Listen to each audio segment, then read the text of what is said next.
You're excited, are you, Ian, when you see that wonderful, vibrant, together, multicultural team? England take the pitch, players getting on incredibly well despite all their different backgrounds, realising more unites than divides them? I've been known to get a bit excited when people talk about multiracialism. I was just listening to you saying about the vibrant multiracial society. That presumably means when it was just a white society, it was non-vibrant, a total waste of time. Well, I think things like our diets are far better. I'm glad we now eat curry and Greek food. When I grew up in the 1960s, it was far less vibrant. Certainly, food and music too. The food is more vibrant now, is it? Well, yeah, of course. What would you like? I mean, look, when I was growing up, the spaghetti only came in tins and hoops and sometimes letters. I much prefer fresh pasta. Well, rather than go down the food line, I suppose we should stick to the multiracial society. And no, I totally disapprove of the multiracial society.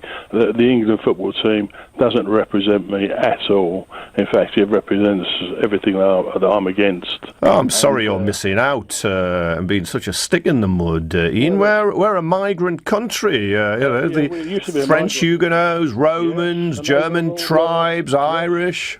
You're quite right. They were all white people. If you think is that your issue? Tribes that you're talking about. That's your issue. Well, of course.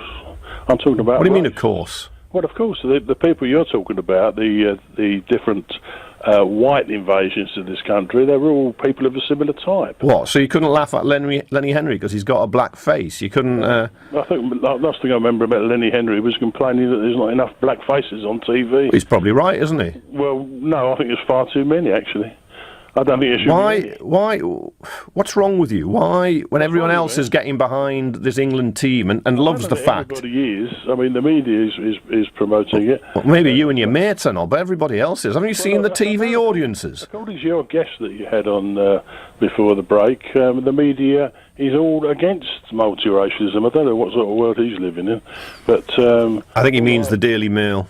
He said the media. Yeah, I think he means the Daily Mail. Though. Well, I don't think you mean to tell me the Daily Mail is against the multiracial society. Well, I think it runs a rather large proportion of stories that, shall we say, are very divisive.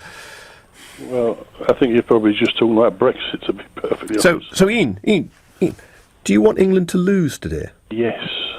What, because you're so obsessed by race and your bigotry and your prejudice is so poisonous, you want England to lose? Yeah, I just hate seeing my country destroyed by multiracialism. And anything that represents multiracialism, and the media is continually promoting, as we were told previously a few minutes ago on your programme, the World Cup is all about the promotion of multiracialism. Ian, so you want England to lose because Raheem Sterling, Dele Alli, Jesse Lingard, they have a different skin tone to you? Well, you see, when you talk about the subject of race, it goes a lot deeper than skin colour. If you turn the average black man instantly white, you'd still be able to recognise him as a black man. That's about race, not just about colour. Ian.